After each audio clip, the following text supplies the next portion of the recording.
Bom, gente, então, novamente, bom dia a todos. Desculpa aí, faz parte da minha geração quebrar a cabeça com essas novas ferramentas também, né? Mas obrigada aí que a gente tem aí a nova geração aí para dar uma força para a gente, né? Bom, a ideia hoje que eu discuti com a organização do evento, falar um pouco sobre meio ambiente, ciência e anticiência, que também é muito a cara desse momento que a gente está vivendo no Brasil, mas isso também tem um contexto mundial, né? E eu elenquei aqui só algumas manchetes que apareceram ao longo de 2020, umas de 2000 e uma de ontem, que eu vou mostrar aqui para vocês, que me chamou muita atenção, né? Mas a gente vê aqui declarações, né, do presidente Bolsonaro, que não há sequer um hectare de selva devastada na Amazônia, declarações do ministro Ernesto Araújo, né, dizendo que o Brasil é vítima do climatismo, né, o que ele vê como uma conspiração internacional associada à ideia de mudanças do clima de origem antrópica, a declaração do ministro Ricardo Salles, em que ele vai parar o aumento do desmatamento, ele não vai parar o desmatamento, ele vai parar o aumento do desmatamento, né?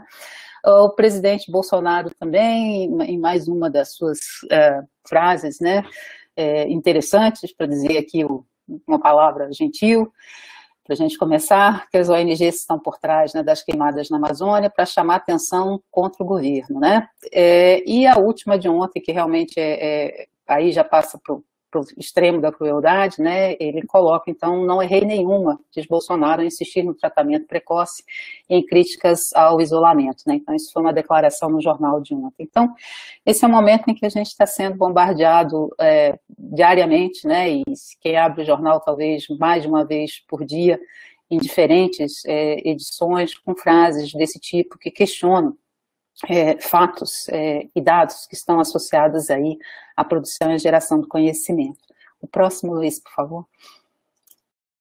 E aí eu gosto muito dessa frase do Carl Sagan, né, que foi um físico, né, um astrofísico importante, mas também um grande divulgador da ciência, né, e novamente, puxa, a minha geração cresceu muito, né, com a ideia, né, do programa dele, do Cosmos, e toda essa questão do papel da ciência, né, no progresso, no desenvolvimento da humanidade. E nessa frase ele coloca que a história está repleta de pessoas que, como resultado do medo, ou por ignorância, ou por cobiça de poder, destruíram conhecimentos de mensurável valor, que em verdade pertenciam a todos nós. E nós não podemos deixar que isso aconteça de novo. Então, essa frase tem, além dessa questão do valor da ciência, ele é um valor compartilhado, ele é um valor coletivo, ele é um valor da humanidade. E ele coloca também essa responsabilidade de proteger esse valor e impedir, né, que ele seja destruído ou atacado por questões pouco nobres, como a que ele coloca aí, ignorância ou a cobiça de poder. O próximo, por favor. Essa é uma frase também de uma entrevista que saiu semana passada na Folha de São Paulo com o escritor Salman Rushdie, né? Ele sofreu uma perseguição na época, né, por um artigo, um livro que ele escreveu, Os Versos Satânicos, né? E hoje ele é exilado nos Estados Unidos. E se refere muito, na verdade, ele estava discutindo esse momento nos Estados Unidos com a saída do Trump do governo, né? E o que aconteceria hoje em termos da discussão ou do discurso, né? E ele coloca que reconstruir a crença das pessoas, na verdade, vai ser um longo processo, né? Então, isso também eu acho que tem muito a ver com o momento que a gente está vivendo no Brasil, né? Quando a gente vê esse bombardeio de várias manchetes e frases e tentativas, né, de narrativas diferentes sobre fatos e acontecimentos, e como a manutenção e a reconstrução da crença nas pessoas no que é verdade é um processo que também vai ser bastante árduo e faz parte daqueles valores que Carl Sagan colocou como valores que, na verdade, são coletivos, né? Próximo, por favor. E aí, para quem não acha que já está difícil, né, pensar na crença da verdade, né, ou ler Carl Sagan, né, eu acho que a gente pode apelar para o Pai de Santo astronômico, né, então esse é uma chamada eu achei muito interessante, né, que é Traga a Amada Ciência de Volta em 5 Dias, né, falo sobre Carl Sagan, tá aí o Stephen Hawking e Max Planck, afasto terraplanistas esotéricos só com evidências, né, então talvez a gente também tenha que apelar para o Pai de Santo astronômico para ajudar a gente nessa reconstrução da verdade, né, e na guarda, né, desse bem nosso coletivo, que é o conhecimento gerado pela ciência, pela boa ciência. O próximo, por favor.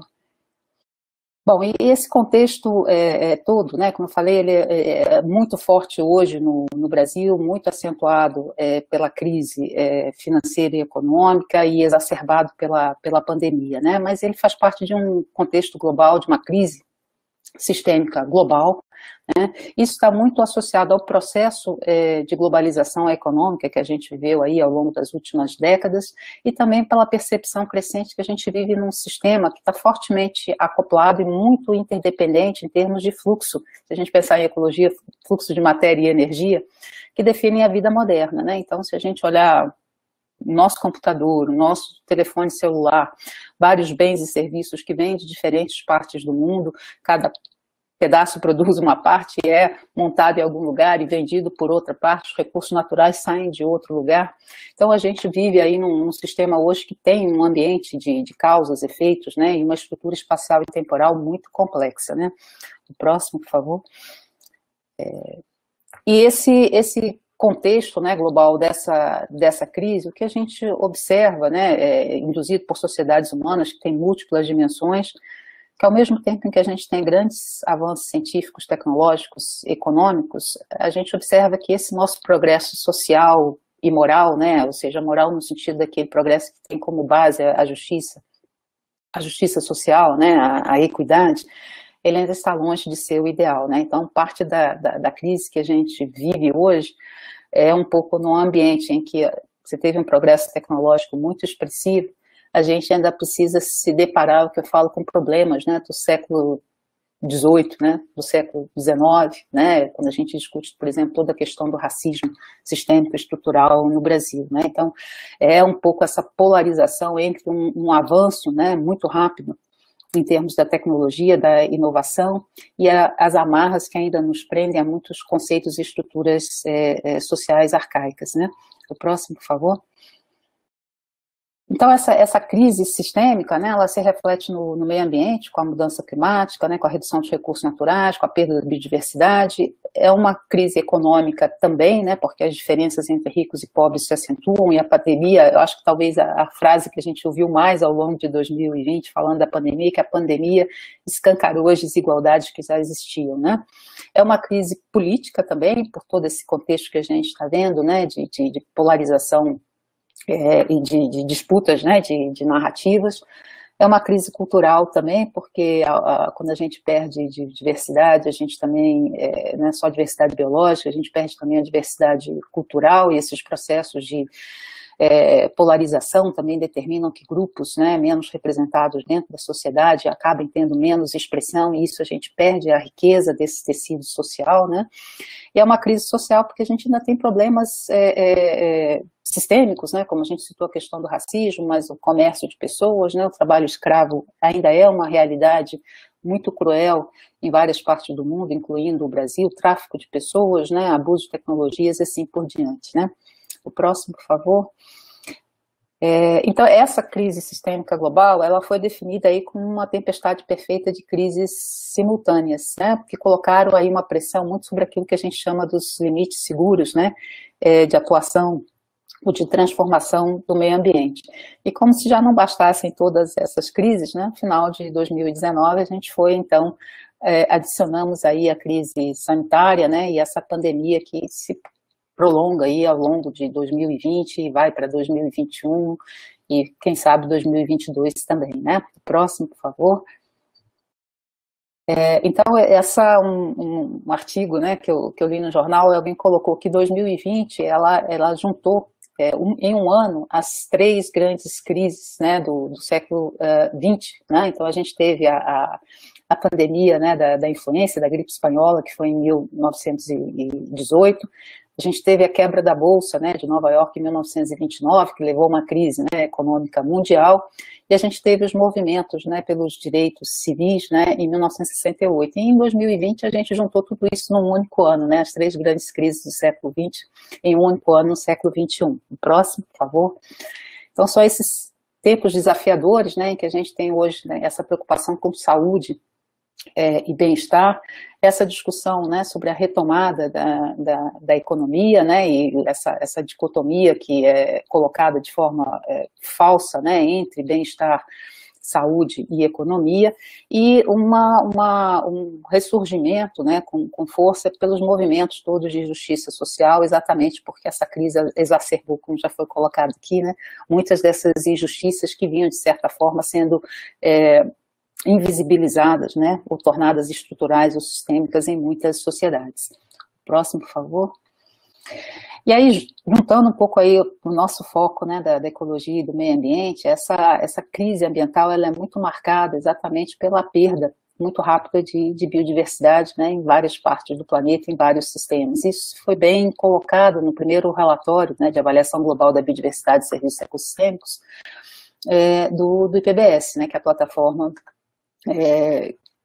que une, né, pesquisadores e tomadores de decisão para fazer essa avaliação do estado da biodiversidade e dos serviços ecossistêmicos.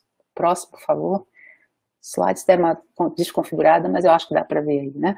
Então, a frase aí importante, né, do relatório é que a gente observa um declínio, né, perigoso e sem precedentes, né, e que essas taxas de extinção de espécies, elas estão acelerando.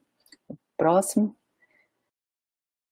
E aí isso é corroborado aí por uma série de trabalhos que foram surgindo entre 2019 e 2020, né? Então esse é um deles, né, que mostra efetivamente, indica, né, com dados essa imagem, né, da sexta grande crise de extinção no planeta, mostrando que a questão não é só a proteção das espécies, mas a proteção também das populações, né? Então é importante a gente considerar nessas avaliações também o estado, né, de conservação das populações. O próximo, por favor.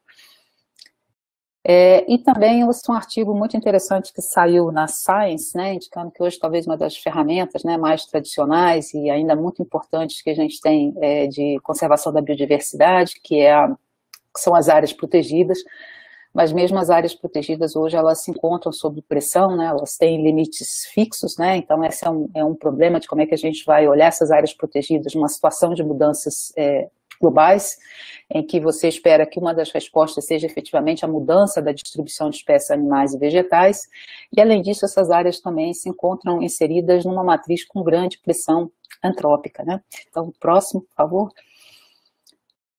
Então esse é o artigo, né, da Science de 2018, que eles colocam que 1/3, né, das áreas protegidas globalmente estariam sob intensa pressão de uso humano.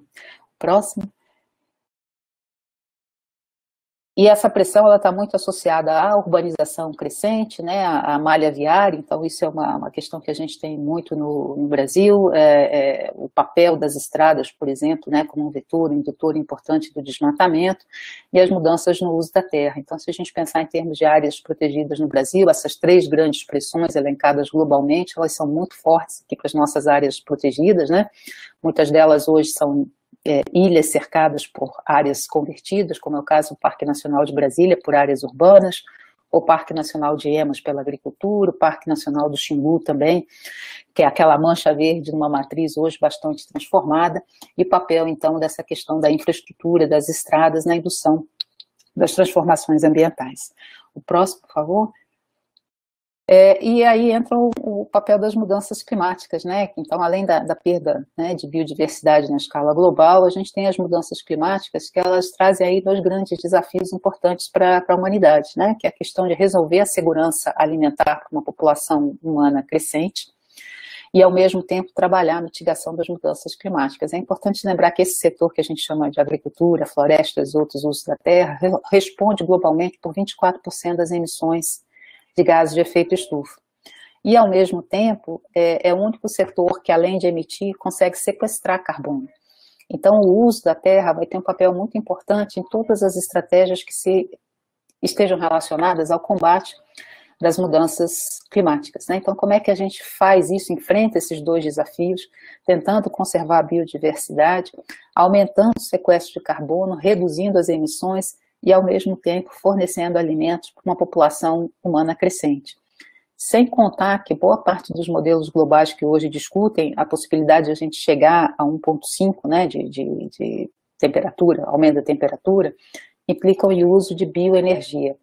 E bioenergia precisa também de solo, né? Então vai competir com a conservação, vai competir com a produção de alimentos, com a conservação de água. Então, esse entendimento, né, da gestão territorial, dos impactos do uso da terra, é a grande questão para o século XXI, né? Próximo, por favor. Bom, essa questão do aquecimento global, ela é inequívoca, isso foi uma palavra do relatório do IPCC já de 2007, que foi o que ganhou o prêmio Nobel, né? Ela é inequívoca, apesar de toda a propaganda em contrário e as teorias associadas ao climatismo, e isso pode ser visto, né? Essa é uma curva, então isso não é, né, modelagem, né, isso é medido, né, do aumento da temperatura dos sistemas terrestres, dos sistemas oceânicos desde 1950. O próximo, por favor. E numa confluência, né, entre ciência e tomada de decisão, né, com base, né, apoiada aí em muitos dos relatórios do IPCC, né, que desde 1988 vinham levantando a questão da mudança climática, em 2015 foi assinado aí o famoso Acordo Climático Global, ou Acordo de Paris, né, que tinha como meta, então, colocar como limite para o aumento do crescimento, do aumento da temperatura em relação ao nível pré-industrial em 2 graus centígrados. E para isso todos os países foram colocar as suas contribuições voluntárias. Quando esse acordo foi assinado, se colocou 2 graus, mas o ideal seria 1,5, né, segundo o acordo. Os tomadores de decisão solicitaram ao IPCC que trabalhasse em um relatório para avaliar quais eram as possibilidades e quais eram os impactos, ainda que a gente conseguisse manter em 1,5 o aumento da temperatura global. Próximo, por favor. Então, esse é um dos relatórios especiais do IPCC, né, exatamente o que significa esse aquecimento, né, no nível de 1,5. O próximo. E essa é uma figura clássica, né, do IPCC, esse gráfico de êmbolos, né, que eles chamam, em que a gente observa aqui a gradação de cores, do branco até esse roxo, né, o aumento da intensidade dos impactos, né, e aqui eles colocam quais são aqueles sistemas, ou aqui no caso os eventos que a gente tem que se preocupar, e essa faixinha em cinza que vocês observam cortando as barras verticais é chegar no 1,5. Então, vocês observam que, por exemplo, para sistemas únicos e ameaçados, mesmo com 1,5, a gente já está numa situação de risco de preocupação moderada, para eventos extremos também, para impactos, né, em termos de distribuição da mesma forma. Então, ainda que a gente conseguisse chegar lá na mesa com todas as contribuições dos países resolvidas, 1,5 não significa um mundo isento de impactos. A gente já está sentindo os impactos com o aumento que a gente tem, e ainda que a gente tivesse sucesso no Acordo de Paris, que foi bastante bombardeado, a gente espera que agora, com a volta dos Estados Unidos, com o comprometimento maior da China em se tornar neutro em carbono até 2060, a gente consiga avançar com essa agenda, apesar, por exemplo, da posição mais refratária do Brasil na atualidade, né? O próximo, por favor. Luiz, você pode... O próximo? Isso, obrigada, desculpa. Não, aqui muito rapidamente é um gráfico semelhante, mas aqui é o que eles colocam para os sistemas naturais e manejados, né? Então a gente olha aqui novamente a linha horizontal cinza é 1,5, e a gente vai observando então, não sei se vocês conseguem ver o meu mouse, eu acho que não, né, Luiz? Né? Mas a gente tem aqui, né, sistemas de manguezais, a gente tem a questão de áreas pesqueiras em latitudes mais baixas, os impactos sobre a região ártica. Eu foquei aqui sistemas terrestres, que é o meu viés, né, mas como eu sei que tem bastante gente da parte marinha, sistemas costeiros, então, sistemas aquáticos, marinhos e costeiros está até bem mais crítico que para os sistemas terrestres, né? Então, novamente lembrando, né, que aqui é o risco não detectado, moderado, alto ou muito alto. Então, é sempre esse lembrete.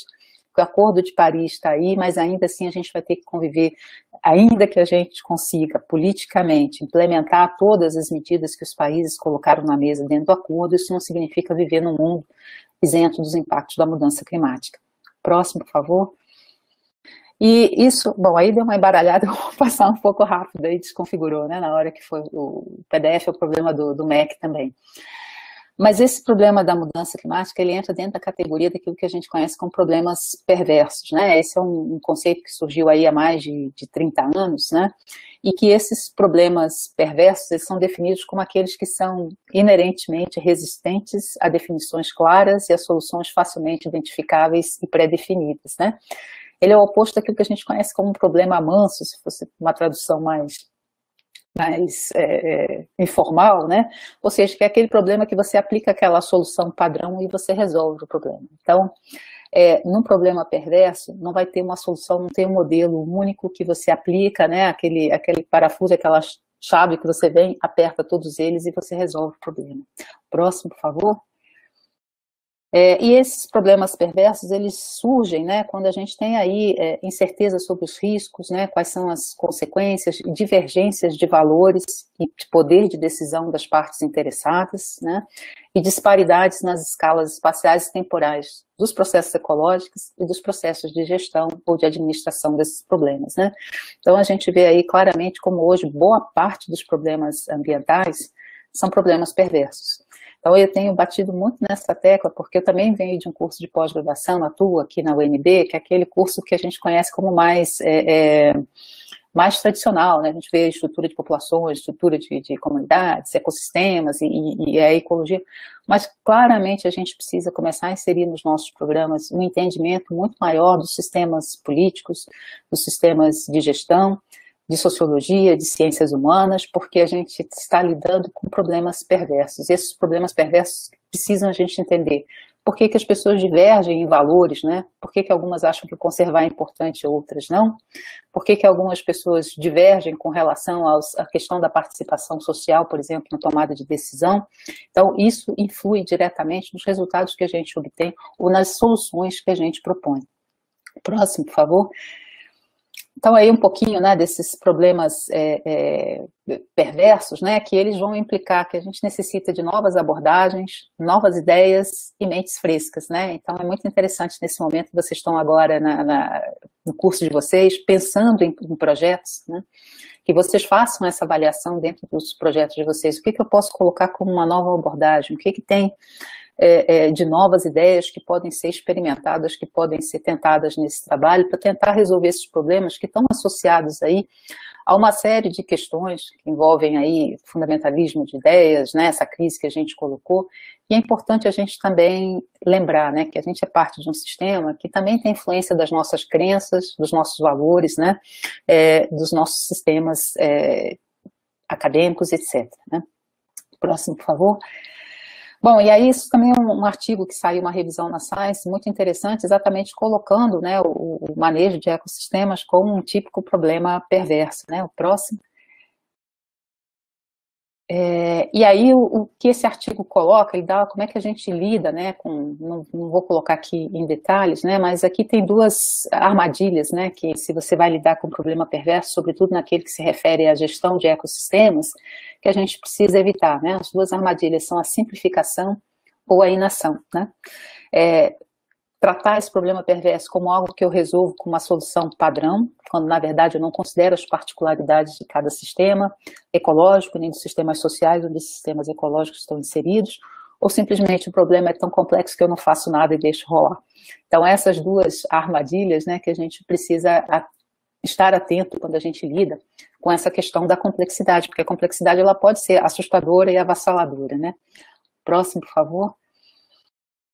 Então, a mudança climática, ela é um problema perverso por excelência, né, que a gente tem aí em escala global, né, e ele envolve também uma dimensão moral, né, muito importante, porque são problemas que afetam, né, uma parte muito vulnerável das nossas populações, né, então a gente começa a ter uma responsabilidade que não é aquela simplesmente de resolver um problema, uma pergunta científica, mas lidar com as dimensões morais também das soluções que a gente oferece e quanto que elas vão impactar as frações mais vulneráveis dentro da nossa sociedade. Próximo, estou tentando dar uma corrida aqui, gente, desculpa. Então, aqui só para mostrar um pouco a complexidade, eu não vou nem ler essa figura para vocês, mas ela foi uma figura de um relatório também recente do IPCC, em que eles olham as sinergias, os trade-offs, entre aquilo que é proposto para a mitigação da mudança climática. Todo mundo quer mitigar a mudança climática, coisa positiva, né? Mas aí vocês vão olhar quais são os trade-offs, por exemplo, com os objetivos do desenvolvimento sustentável, Então, aqui vocês observam, aqui estão, vocês conhecem pelo código de cores, né, pelas figurinhas, isso aqui são os objetivos do desenvolvimento sustentável, né? Então, aqui na área de suprimento de energia, de demanda de energia, de uso da terra, a gente observa que a gente tem uma série de sinergias com os objetivos de desenvolvimento sustentável, mas também existem trade-offs, né? Então, isso é importante a gente balançar, porque é um problema que precisa ser resolvido, mas, opa, problema perverso, e às vezes eu vou tentar resolver aqui e gera um problema maior lá na ponta, né? Então, isso é só uma pequena visualização desses pesos e contrapesos que a gente precisa ter ao ponderar as soluções que são propostas, né, para lidar com problemas complexos e perversos aí, como as questões ambientais. O próximo, por favor. Bom, então a gente tem aí que essa resolução desses grandes desafios, né, ela coloca para a gente aí a importância da multidisciplinaridade, né, da gente entender o comportamento humano e das instituições sociais como parte integrante dos ecossistemas, né. Então, por isso que eu digo, hoje os nossos currículos, e a gente tem a enorme vantagem de estar dentro, sobretudo nas universidades federais, em universidades que nos abrem várias portas do conhecimento, né? Quando a gente está no programa de pós-graduação, a gente tem aqueles créditos obrigatórios, tem toda aquelas demandas que a Andrea colocou para vocês no início, mas a universidade também tem N portas abertas para outras áreas do conhecimento, para outras disciplinas, em outros programas que podem ser muito úteis, né, para nos ajudar a entender, né, como é que a gente lida com essa questão da humanidade inserida dentro dos problemas ambientais. Próximo, por favor. Bom, então aí uma questão que eu acho que é importante pensando na formação, né, dos jovens pesquisadores, como é que as nossas universidades elas podem nos ajudar a integrar conteúdos e ferramentas, né? Então, a gente vê que hoje você vai fazer a revisão, né, para o seu projeto de dissertação, entra lá no Web of Science, baixa primeiro, né, faz aquele processo de revisão sistemática, vem milhares, né, de resumos que você depois sai lendo para separar quais os que vão entrar, usa as palavras-chave. Então isso é um indicativo para a gente que conteúdo, hoje ele cresce de forma exponencial, mais do que a gente tem a capacidade de abranger. Ferramentas também, né, então essa nova geração que hoje tem um conjunto de ferramentas de modelagem, de análise estatística de dados, etc. Mas como é que a gente faz para integrar conteúdo em ferramenta e ajudar também a compreender como é que as sociedades, os seres humanos tomam a decisão e de que forma isso afeta a ciência e afeta o nosso resultado como pesquisadores. O próximo, por favor, eu vou passar um pouquinho, né? Então, uma parte importante que eu acho que a gente precisa trazer para os nossos cursos de formação de pesquisadores, né, e também conseguir comunicar, eu achei muito interessante essa iniciativa de vocês, das falas de 3 minutos, né? Que é trazer mais claramente para a sociedade como é que é o processo de construção da ciência, né? Esse momento que a gente está vivendo da pandemia e esse movimento anti-ciência, né, esse questionamento, ele tem um lado que é muito positivo. Acho que eu jamais imaginaria a gente ter discussões em grandes telejornais, né, sobre o que é uma fase 3 do experimento, né, da produção de uma vacina, o que é um desenho duplo cego, né? Como é que você tem um grupo controle, explicando como é que funciona o placebo, né? Explicando o que é uma taxa de eficiência. Então a gente começa a perceber que isso também, de certa forma, aproxima do grande público esse processo de construção de ferramentas da ciência, né? Toda a questão da ineficácia de um tratamento precoce contra a Covid, você explicar muito claramente aquilo que a gente, quando começa a dar na estatística mais básica, olha, uma correlação não implica em relação de causa e efeito. Eu tomei, eu fiquei bom, mas não necessariamente, né? Isso tem uma relação de causa e efeito, né? Então, esse é um aspecto importante para ser destacado, a gente mobilizar os nossos alunos de pós-graduação para que eles também sejam mobilizadores da sociedade no entendimento do processo de construção da ciência. Próximo, eu vou passar um pouquinho mais rápido. E aí, agora que vocês estão aí para defesa de projeto, é muito importante também, vocês podem ter uma pergunta ecológica redondinha, bem amarradinha, isso é muito importante, bem fundamentada, indicando, né, o que ela contribui, qual é o tijolinho que vocês vão colocar na parede do conhecimento, mas é importante também que vocês comecem a pensar qual é o impacto social da ciência que vocês produzem, né? Então, a gente sabe que ela tem um impacto direto na nossa vida pessoal, né, como já foi colocado aqui, mas a gente também precisa ser capaz de comunicar muito claramente como é que a gente indica que a pesquisa é capaz de resolver desafios sociais hoje que são cada vez mais difíceis, né? E também ser capaz de comunicar quais são os limites que a ciência tem, né?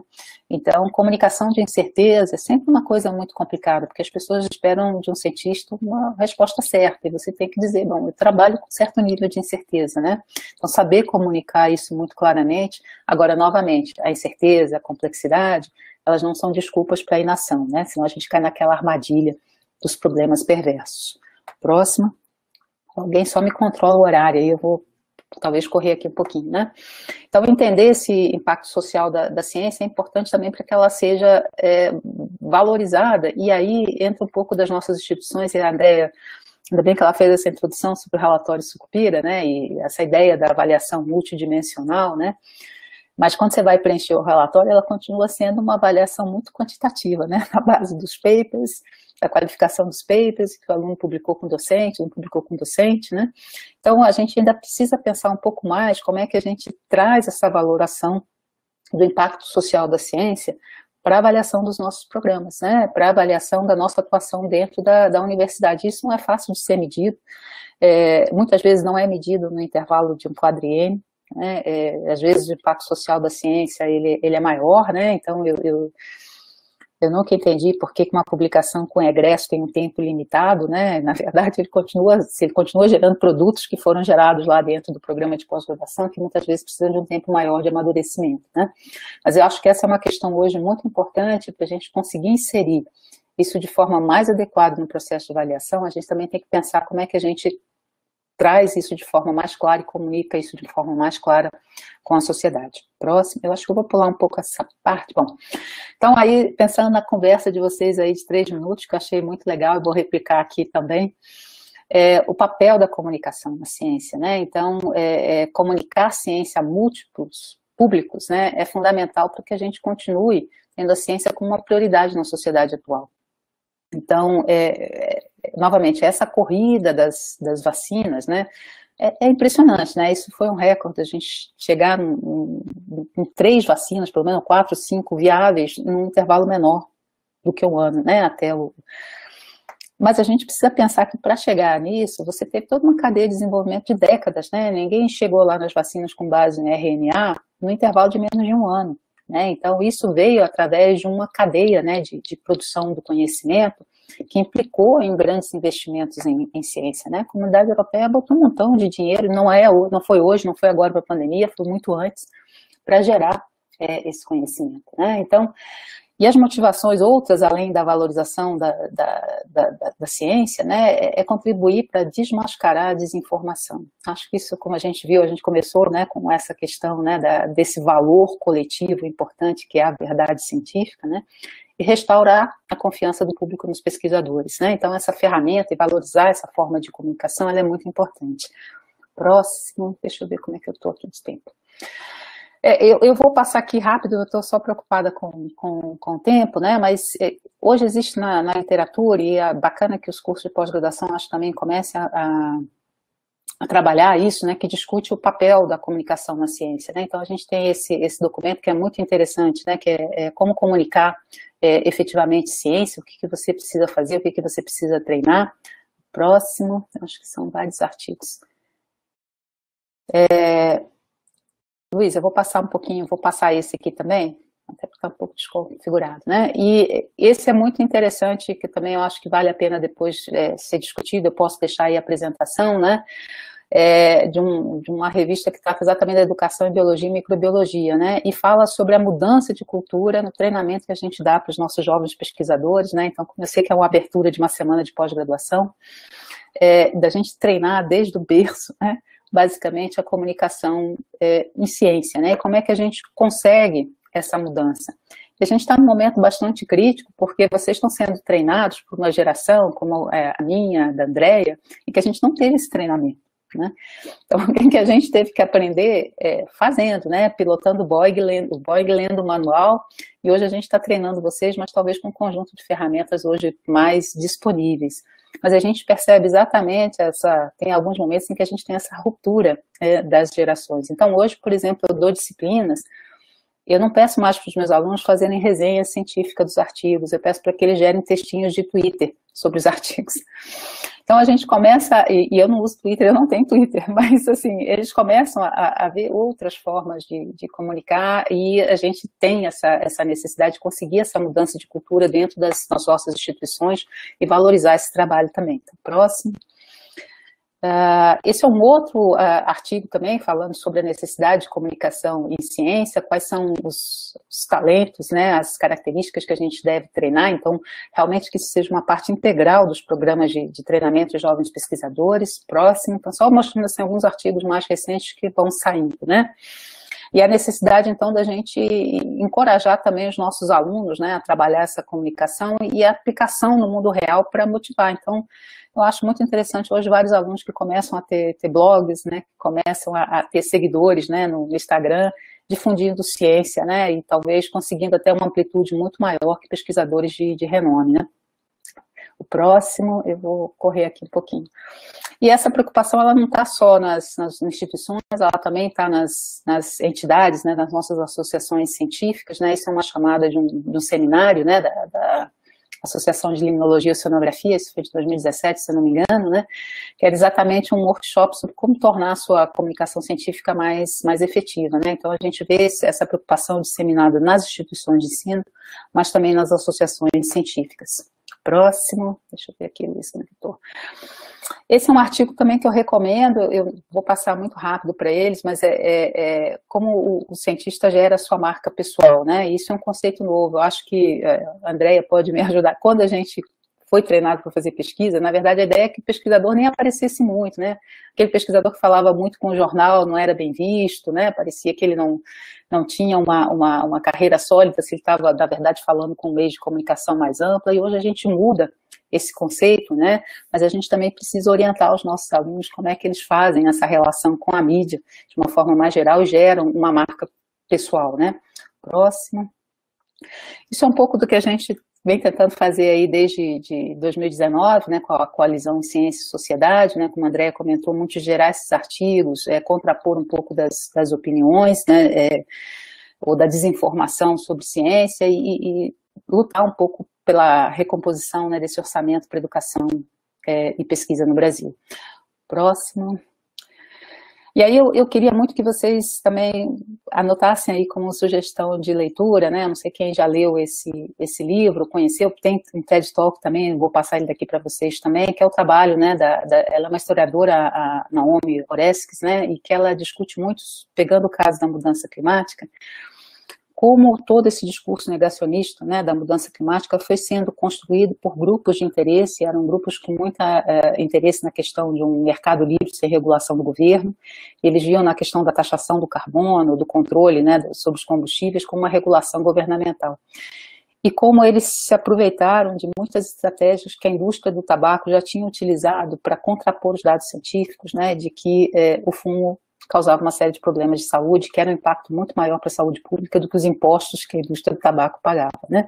Então, é muito interessante, ela chama esse livro, né, são os comerciantes, os mercadores da dúvida, né, e, inclusive, destaca o papel dos cientistas nesse processo de negacionismo, né? Então, próximo.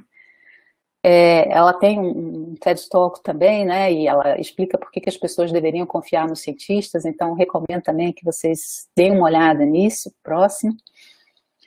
E, novamente, a literatura tem, né, com mais frequência, quando a gente vê isso mais publicado na literatura, isso indica, né, um nível de preocupação global, então esse é um artigo, né, da Royal Society sobre fake science, a crise, né, do conhecimento, e quando é que a ignorância pode ser fatal, né, então isso foi antes da pandemia, foi publicado em março de 2019, parece até meio profético, né, quando a gente vê aí o impacto, né, da fake science, dessa crise do conhecimento, que realmente ela tem custado, tem um preço em vidas, né. Próximo. E aí a gente tem essa questão das informações falsas, né, fake news, né, e como é que a gente lida, né, com a ignorância da verdade, né, com o viés que a gente tem, né, em diferentes grupos, né, e a falsificação também da ciência, né, então esse eu acho que é um outro desafio importante que a gente precisa começar a trabalhar dentro dos nossos programas de formação, como é que a gente treina os alunos, e eu tenho feito um pouco isso, eu tenho passado para eles vários, como eu trabalho muito com a questão de mudança climática, é muito interessante você pegar as várias comentários que são corriqueiramente colocados contra, né, a discussão, o efeito antrópico sobre as mudanças climáticas e como eles são respondidos cientificamente. Então, a gente também precisa conhecer o que o outro lado fala para saber contestar cientificamente, né, com serenidade e colocando conhecimento de forma muito clara. Próximo. E aí a gente precisa ter esse cuidado, né, porque as notícias falsas, isso nesse mundo que vocês dominam muito melhor do que eu, elas se espalham com uma velocidade enorme, né, então esse é um exemplo muito claro. Isso aqui foi um comentário que saiu, acho que no Twitter, né, indicando que uma manifestação que era contra o uso do carvão na Austrália tinha gerado essa montanha de lixo num parque na Austrália, né? Isso foi propagado aos milhares, né? E até que saiu a notícia que, na verdade, essa foto não era de lá, essa foto era de um outro evento que aconteceu em outro local, mas já tinha isso como um rastro de pólvora se espalhado muito rapidamente. Então, esse também é um outro desafio que a gente tem, né? A velocidade com que a informação corre antes de ser efetiva, ou a desinformação corre antes de ser efetivamente combatida pela informação correta, né? Próximo. Vou passar um pouquinho nessa questão das informações falsas. Andréia, você me puxa aí do horário, porque eu estou preocupada só com o horário, né? Então, tá. Próximo, Luiz. Organizadores. Oi? Eduardo, Luiz. Eu estou correndo aqui, mas assim, depois eu vou deixar a apresentação também, as informações, as referências estão todas lá, né? Mas assim, essa é uma figura que eu gosto muito, né? Porque se a gente passa para pensar com razão, né? Esse aqui, o que é mais provável, né? Se você pensar que você tem um grupo de organizações governamentais que depende aí de fundos limitados, né? Que trabalham de forma independente, né? Mais um montão de cientistas, em que você tem 97% do consenso e todos eles se juntam dessa forma distribuída para falsificar dados científicos. Ou você tem um setor de interesse que tem uma grande quantidade de recursos, e esses recursos migram para alguns think tanks que a gente conhece, que são grupos, né, e trabalham, né, no sentido de minar, né, a divulgação das informações corretas, né? Então, quando você olha essas duas figuras, você pensa, por que você acha que é mais provável que esteja acontecendo, né? Para a gente tentar entender o que está por trás também desses movimentos negacionistas, e você puxa um fiozinho, tem um fio, né, associado ao poder político e tem um fio associado ao poder econômico também. Próximo. Bom, eu vou pular, isso aqui é um pouco do papel importante que o IPCC teve. A gente olha o IPCC, pensa nele, não é um organismo recente, ele foi criado em 98, ele veio antes da Rio 92, né, onde a gente já tinha essa preocupação, né, do que estava acontecendo em termos do clima. E o IPCC, o que é muito interessante, que eu acho que ele foi, assim, revolucionário, é pensar, olhar a ciência, mas olhar os impactos e, ao mesmo tempo, trabalhar as soluções. Então, essa também eu acho que é uma recomendação que eu dou sempre para quem trabalha ou está gerando um projeto. A gente foca muito no problema, né? Qual é a sua pergunta, qual é o problema, né? E a gente também tem que, ao mesmo tempo, estar olhando, bom, existem soluções para isso, o que eu posso propor, o que eu posso, ainda que você não pesquise diretamente, mas que você consiga elencar um conjunto possível de soluções. Então, é importante que a gente destaque isso para a sociedade. A gente está apontando o problema, mas também está tentando encontrar as soluções. Próximo. Ele passa por um processo enorme de revisão, eu não vou colocar aqui também, pelos governos, pelos especialistas, por revisores independentes. Então, novamente, é aquela história, o que você acha que é mais provável? Que saia depois um relatório que todos os governos aprovam, porque ele é aprovado por consenso, e aí você não vai acreditar nesse relatório e vai acreditar num trabalho de um pesquisador que muitas vezes nem é da área de mudanças climáticas, né? Próximo, bom, deixa eu correr aqui. Então, a gente tem aí um longo caminho, né, na verdade, para treinar os nossos pesquisadores, jovens pesquisadores. Então, além de todas aquelas demandas, né, que estão ali no relatório Sucupira, que tirou as noites de sono da Andréia, né, e aí ela passava a pressão para baixo, ia cobrar dos orientadores, ia cobrar dos alunos, né, preenche isso aqui, coloca essa informação, quais são os produtos mais relevantes, né. A gente tem aí um longo caminho, né, para encorajar esse treinamento de cientistas, né, com o público em geral, mas que ele tem que ser começado, já tinha que ter iniciado, né, essa trilha, e ele é hoje cada vez mais importante, a gente não pode se isentar desse debate. Próximo, deixa eu ver se eu avanço aqui. Vou pular esse pedaço, Luiz, só para ir já para o próximo, deixa eu pular aqui.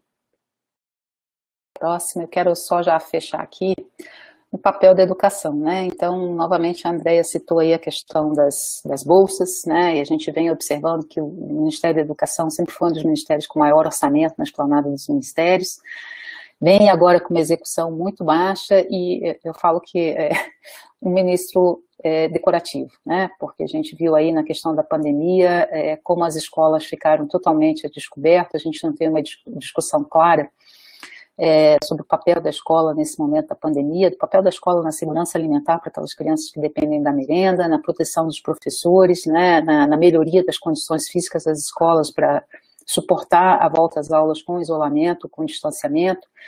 E aí a gente vê que essa é a solução, na verdade, essencial a longo prazo, né? Não tem outra que não passe pelo caminho da educação. Próximo, deixa eu pular aqui um pouquinho. Isso também é um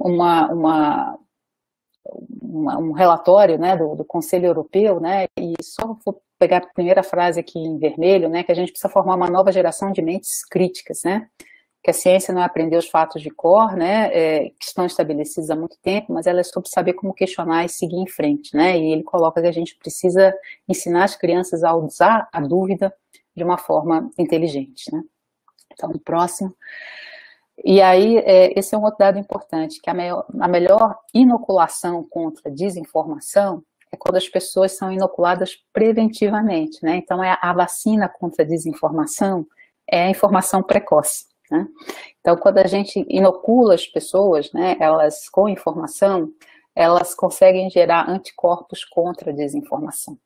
É mais fácil do que você deixar que elas sejam massacradas pela desinformação e aí entrar com a informação correta. Então é por isso que realmente esse é um caminho de longo prazo que passa realmente por um sistema educacional que tem a ciência como base. Próximo. Então aí a gente pode colocar nas perguntas, né, o papel importante também que as universidades, que a pós-graduação tem de retornar esse conhecimento para as escolas, né. Próximo. Vou pular aqui um pouquinho para a gente deixar depois para discutir. E aí eu só queria fechar aqui com esse artigo, lembra que eu citei para vocês a Naomi Oreskes, né, daquele artigo dos mercadores da dúvida, né, ela tem um artigo agora recente, se não me engano ele é do início de 2011, tudo bem que é a realidade americana, é a realidade alemã, né, mas eles fizeram uma pesquisa na Alemanha e nos Estados Unidos, e com cientistas do clima, estou usando muito clima porque é a minha área, mas eu acho que isso vale para qualquer área ligada ao meio ambiente, né? E como é que o público comum via o engajamento de pesquisadores na questão da discussão das políticas públicas associadas à mudança climática, né? Que é uma coisa que, poxa, será que se o pesquisador se envolve nesse debate de políticas, não é o debate politiqueiro, né? O debate de políticas, ele vai perder credibilidade, né? Então é muito interessante que mesmo em sociedades polarizadas, como é o caso da sociedade norte-americana, eles encontraram um resultado até surpreendente que eles colocam, próximo, Luiz,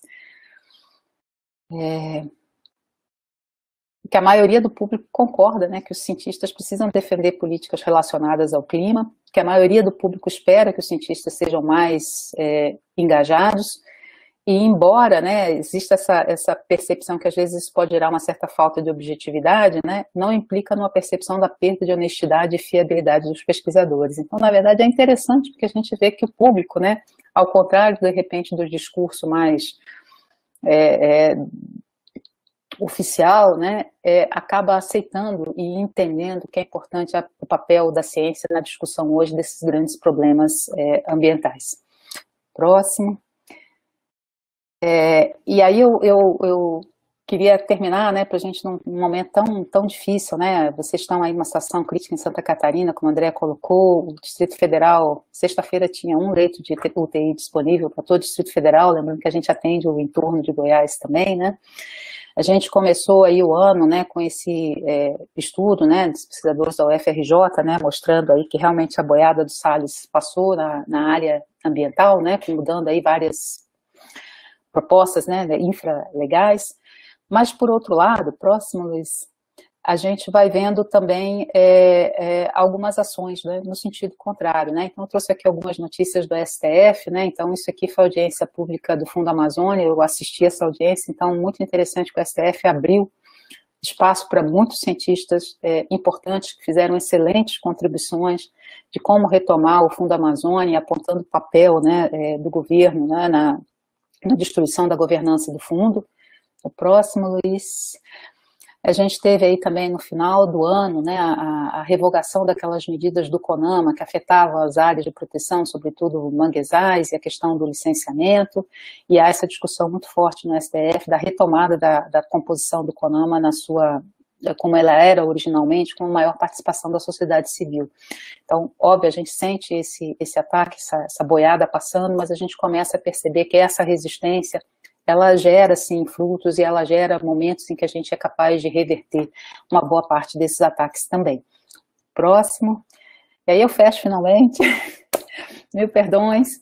Mas eu queria muito trazer essa frase, né, do Richard Lewins. Ele era um geneticista, né, e trabalhava com a parte, ecólogo também, mas muito a parte matemática, e teve um trabalho muito importante aí com metapopulações, a gente estava falando aí da parte conceitual, mas ele também era uma pessoa politicamente muito ativa, né, e ele colocou, né, também, olha que isso é um artigo de 96, né, então para a gente ver que às vezes parece que, está tudo acontecendo agora, né, a gente esquece de ver que isso é um processo, né, e ele colocou que a melhor defesa da ciência sob ataque reacionário é insistir em uma ciência para as pessoas. Então, quando a gente é capaz de comunicar e entender essa nossa contribuição e colocar isso no nível de entendimento para o grande público, entender os benefícios que a ciência pode trazer para a sociedade, eu acho que esse é o melhor movimento de defesa que a gente pode fazer. E com isso eu encerro aqui, peço 1 milhão de desculpas pelo atraso, pela apresentação corrida, mas eu deixo esse material disponível para quem quiser depois consultar mais. Obrigada, então, Luiz. Super grata. Imagina, muito obrigado. O tempo foi de acordo com o tempo que tinha, né? A gente atrasou um pouquinho nisso por problemas técnicos, mas está tudo certo. Muito obrigado aí pela sua palestra. Obrigada, gente. Exatamente, obrigado e parabéns pela fala também, Mercedes, muito pertinente os assuntos. A gente vai abrir uma sessão breve para perguntas, né? Afinal de contas, como o Luiz já antecipou, né? A gente teve os probleminhas técnicos, acho que cabe a gente, né, não te penalizar, né, não penalizar a nossa audiência. Então vamos atrasar um pouquinho, né, já estamos atrasados, mas tudo bem, né, faz parte.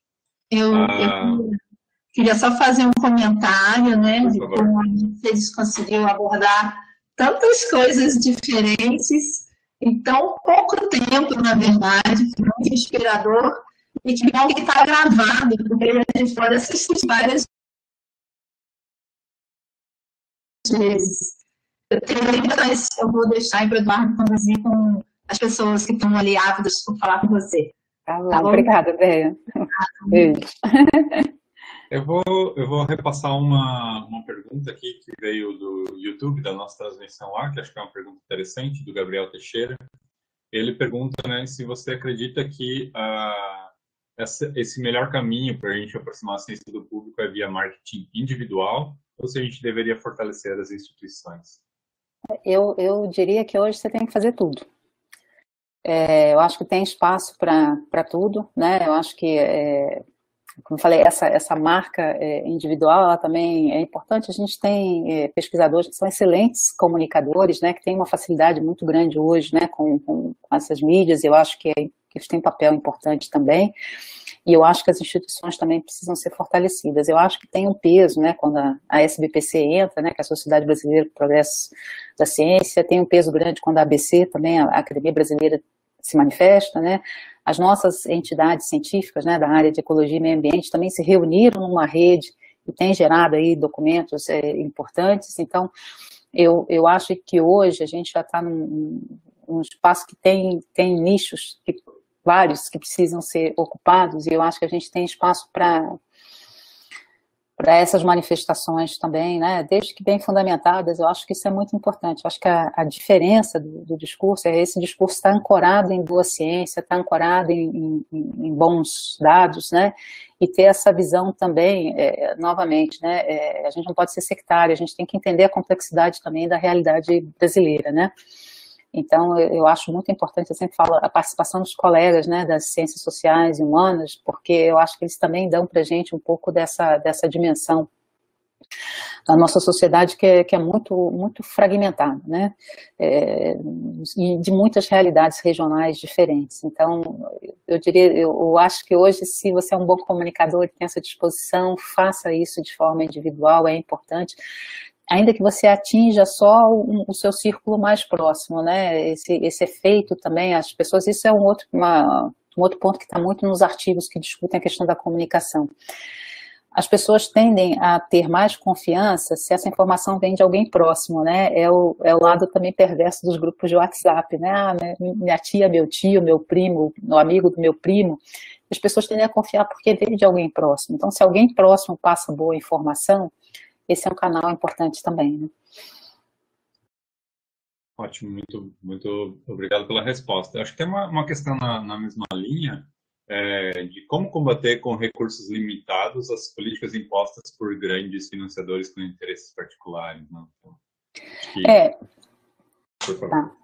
Essa questão do setor financeiro, né, que é diferente um pouco do econômico, mas é muito interessante, porque a gente vem observando aí uma mudança de trajetória, né? Se você olhar as últimas reuniões, né, do Fórum Mundial de Davos, que reúne aí o grande dinheiro do mundo, né, eles já elencam como uma das grandes riscos, né, para a atividade, mudanças climáticas, né?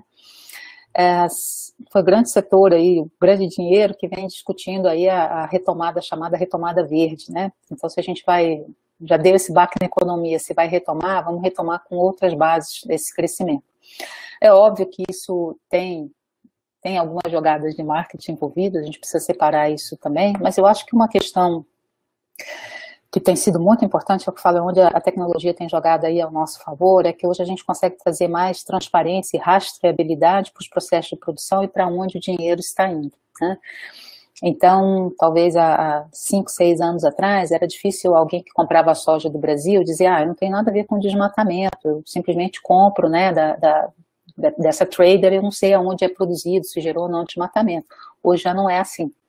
Hoje você consegue dizer, fulano, supermercado, cadeia de supermercado tal, a gente sabe que você comprou essa soja do oeste da Bahia, numa área que gerou desmatamento, que gerou conflito social, etc. E isso, essa transparência, essa rastreabilidade, né, permite com que também o consumidor se manifeste optando ou não por comprar determinados tipos de produto. Então, a gente começa a observar que se você vem acompanhando, primeiro há uma mudança do discurso, dada a dificuldade, isso veio muito depois quando o Trump assumiu o governo dos Estados Unidos, que essa agenda, né, ambiental, de uma forma geral, não foi só climática, né, e lembro que os Estados Unidos nunca entraram na Convenção da Biodiversidade também, mas ela foi mais refreada em outras partes do mundo que espelharam isso, né, e isso implicou que o setor privado começou a se mexer um pouco mais, dada a ausência de ação no setor governamental. Então, tem que olhar com cuidado, mas eu acho que eles têm um papel importante a cumprir também, eles têm uma responsabilidade, né, que a gente precisa cobrar.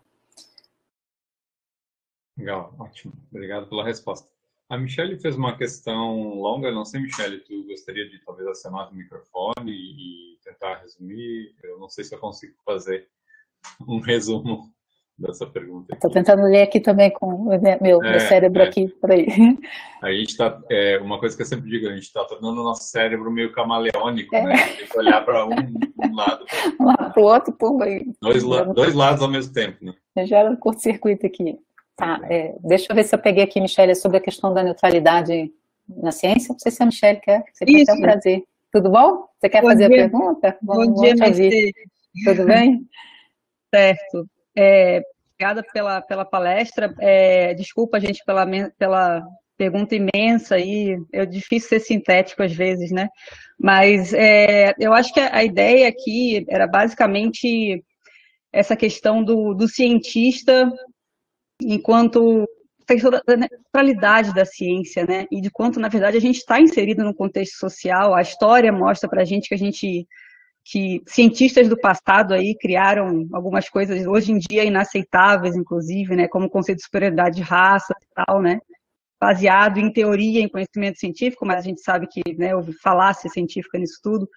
Mas, enfim, a minha questão é se a gente, pensando que a gente está inserido num contexto social, a gente tem visões de mundo, né? A gente tem motivações para a ciência, né? E a gente se colocar, de repente, numa posição de neutralidade, como se tudo isso não existisse. Eu me pergunto até que ponto essa aparente dualidade, que eu acho que talvez não seja, né? Mas o quanto isso, na verdade, também faz com que o cientista seja muito distante também de como as pessoas nos veem, na verdade, né? De como a sociedade nos vê, né? Então, não sei se ficou clara a minha pergunta, mas é um pouco dessa questão de como é que a gente consegue desenhar essa linha assim que separa, né, a nossa neutralidade do que na verdade não é neutralidade, né? E como é que a gente é visto pela sociedade? Ótima pergunta, Michele. A gente tem que sempre lembrar, a ciência, né, ela é uma atividade humana, né?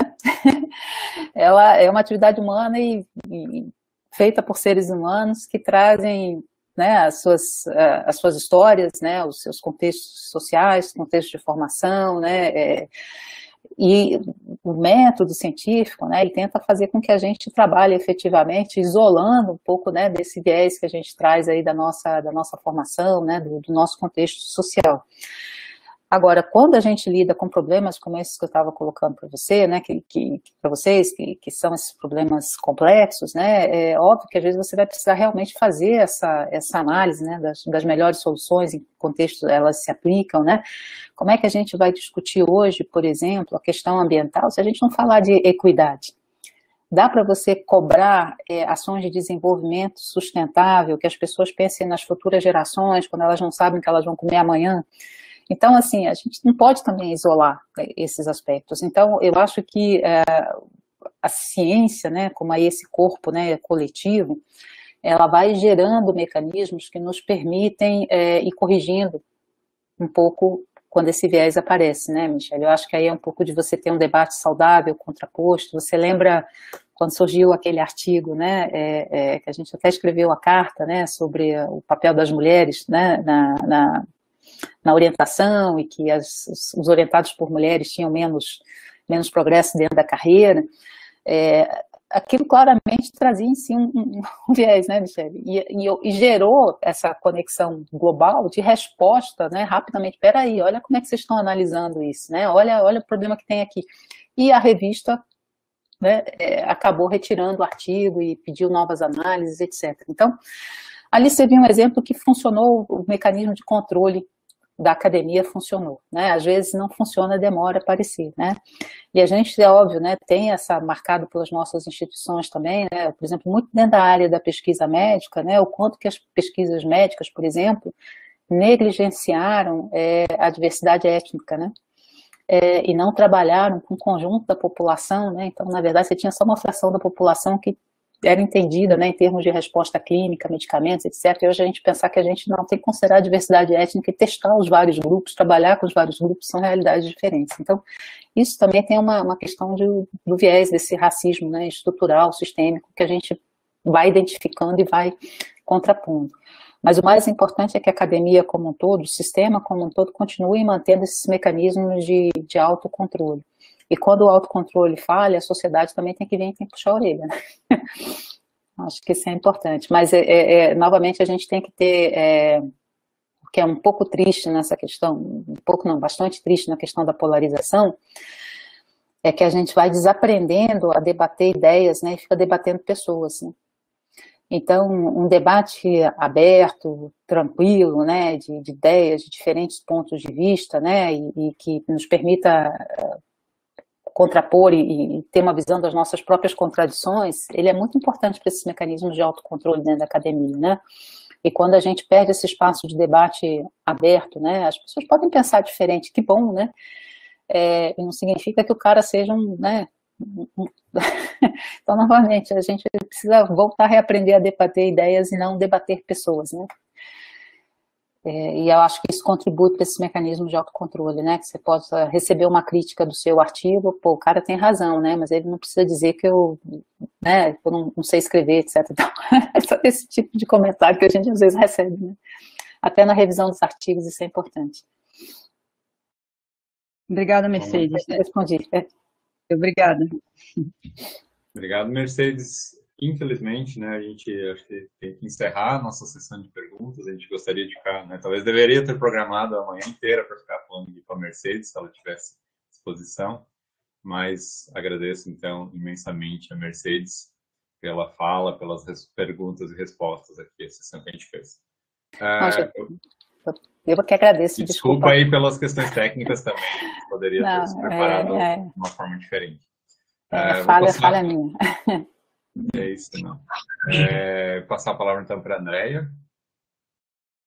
Eu só tenho a agradecer, né? Eu estou vendo aqui os comentários, está todo mundo dando palestra, todo mundo sentindo. No YouTube tem 61 pessoas assistindo e só agradecimentos e parabenizações pela palestra, que foi incrível. Assim. Obrigada, gente. Porque é importante a gente ter esse input de inspiração, de motivação, né? E é importante a gente ver também tudo que a gente está acostumado, mas já sobre uma outra ótica, a visão de uma outra pessoa. Então, isso só tem a acrescentar, a contribuir, né? E eu acho que a gente começa aqui a semana bem mais assim... Uau, existe uma solução, né? Existe uma solução, ela pode vir devagar, ela vai exigir muito comprometimento, muito trabalho, mas ela exige também uma visão muito geral do problema, né? E eu acho que foi isso que a Mercedes conseguiu transmitir para a gente, uma visão muito geral, assim, geral no sentido de ver todos os lados de uma situação e que realmente vai gerar muita reflexão. Então, eu só agradeço, né, a sua resposta tão rápida de participar aqui desse momento no programa e que a rede de amizades realmente é a coisa mais importante que a gente leva aí na vida, né? Isso, ela gera frutos assim completamente inesperados, quando a gente menos espera. Imagina a inspiração toda que está gerando isso, né? Então, muito obrigada, Mercedes. Gente, obrigada a vocês, né? Palavra de ordem para a gente é resistência e resiliência, né? E só colocando, acho que a Andréia falou importante, às vezes a gente está muito focado que realmente é um momento pesado, né? Mas vamos olhar o filme, né? A gente passou por outras crises, saiu dessas crises, né? E vamos resistir, que eu acho que vale a pena, né? E se não, os dias que a gente estiver meio assim para baixo, eu vou usar a palavra aqui do ex-ministro da Ciência e Tecnologia, Sérgio Rezende, num debate que eu participei com ele falou, claro que tem dias que a gente fica para baixo. Aí nesse dia você não encontra com seus estudantes, você foge dos seus estudantes para você não contaminar os seus estudantes. Mas eu acho que é isso, né? E esse dia passa e aí vem no outro, a gente não, vamos seguir, vamos continuar. E muito importante, sucesso para vocês aí nesse evento. Eu vi muitas coisas interessantes, eu falei, vou copiar as boas ideias aí, vou replicar aqui, eu achei bem bacana. Parabéns a vocês aí todos. Sorte aí com a sucupira, Andréia. E a gente nem falou o quanto a gente está fazendo divulgação de ciência, porque isso foi uma coisa interessante da pandemia. Como a gente passou a trabalhar muito no computador, aí essa necessidade que já estava emergindo de divulgar a ciência, ela começou a se tornar realidade, pela facilidade que os jovens lidam com a tecnologia, né? Então tem muita coisa legal acontecendo. É isso, tem que pensar também nesse outro lado, fazer esse balanço aí, botar na coluna dos pontos a favor aí, né? Gente, beijo grande para todos, muito bom aí. Beijo. Tchau.